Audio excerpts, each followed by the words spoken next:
स्वागत है आप सभी का मेरे YouTube चैनल किस्सों का कारवां में। मैं हूं आपका दोस्त आनंद और लेकर आया हूं आपके लिए मारवाड़ के इतिहास की एक और कड़ी। जी हां दोस्तों, इसके बाद बताया जाता है कि चुंडा के एक अन्य पुत्र अर्डकमल ने अपने पिता का इशारा पाकर के गोगादेव को गाली देने के वेर में राणकदेव भाटी के पुत्र सादुल अर्थात सादा को मार डाला था।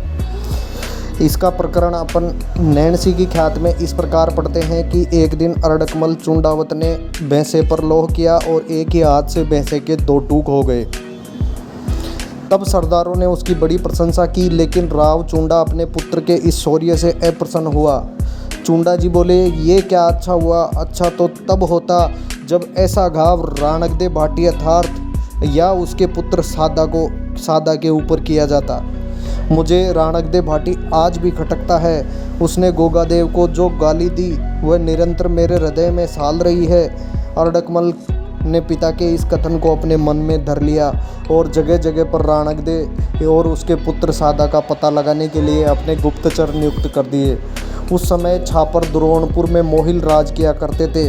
वहाँ के स्वामी ने अपनी कन्या के विवाह के नारियल सादुल अर्थात सादा भाटी के पास भेजे, जो राणकदेव का बेटा था। अब इसको लेकर के उसके पिता ने तो ये संबंध स्वीकार नहीं किया था, परंतु सादुल सिंह इस विवाह के लिए तैयार हो गया।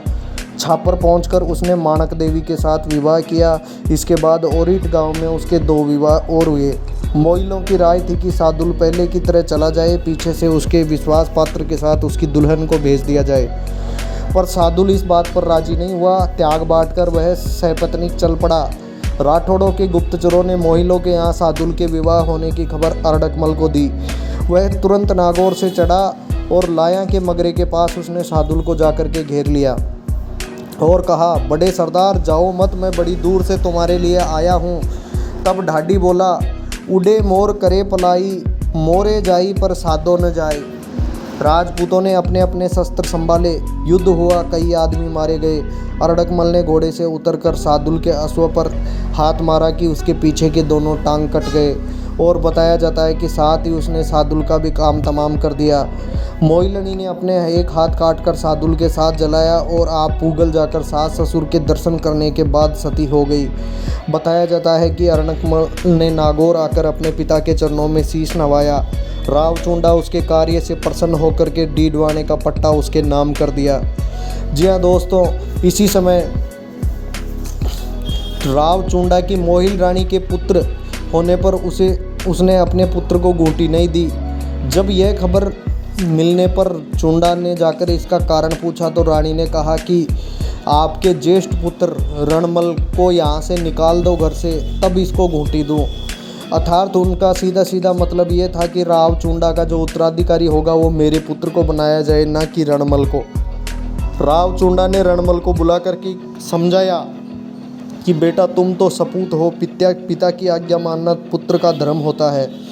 तब रणमल पूरा वाकया समझ गया। रणमल बोला, यह राज्य कान्हा को दे दीजिए, मोहिल रानी का जो पुत्र था, मुझे इससे कोई मतलब नहीं। ऐसा कहकर के वह राव चुंडा अर्थात अपने पिता के चरण छूकर वहाँ से निकला और सोजत में रहने लगा। यह सब मोहनोत नैणसी की ख्यात कहती है। इसके बाद में बताया जाता है कि जो गद्दी थी वो राव चुंडा का जो उत्तराधिकारी था वो राव कान्हा को बना दिया गया था। जी हाँ दोस्तों, अर्डकमल एक अन्य पुत्र था राव चुंडा का, जिसने कि सादुल को मार के बदला लिया था, और सादुल के पुत्र राणकदेव भाटी को मारने के अंदर राव चुंडा का हाथ था। और राव चुंडा ने तुरंत चढ़ाई करके पूगल के पास जाकर के राणकदेव भाटी को मारा और उसका माल लूट कर नागौर ले आया था। और नागौर जब आया था तभी उसको अपनी रानी के बारे में ये सूचना मिली थी कि उसने अपनी रानी को घूंटी नहीं दी, और उसकी मोहिल रानी चाहती थी कि उसका बेटा राजा बने, न कि इसके अन्यतम पुत्र राजा बने। इस प्रकार राव कान्हा को सत्ता दी गई और राव कान्हा मारवाड़ की गद्दी पर विराजित हुए, और रणमल वहाँ से मारवाड़ छोड़ करके सोजत की तरफ चले गए। जी हाँ दोस्तों, अगली कड़ी में अपन और किसी किस्से को लेकर के इसके अग्रिम इतिहास के बारे में चर्चा करेंगे। तब तक आप जुड़े रहिए मेरे चैनल किस्सों का कारवां से। ये सब चीज़ें आपको पढ़ने को मिल रही है जोधपुर राज्य का इतिहास, लेखक पंडित गौरीशंकर हीराचंद ओझा की पुस्तक से। आपको अगर इतिहास के किस्से ये पसंद आते हैं तो चैनल को लाइक शेयर सब्सक्राइब अवश्य कीजिए। धन्यवाद दोस्तों।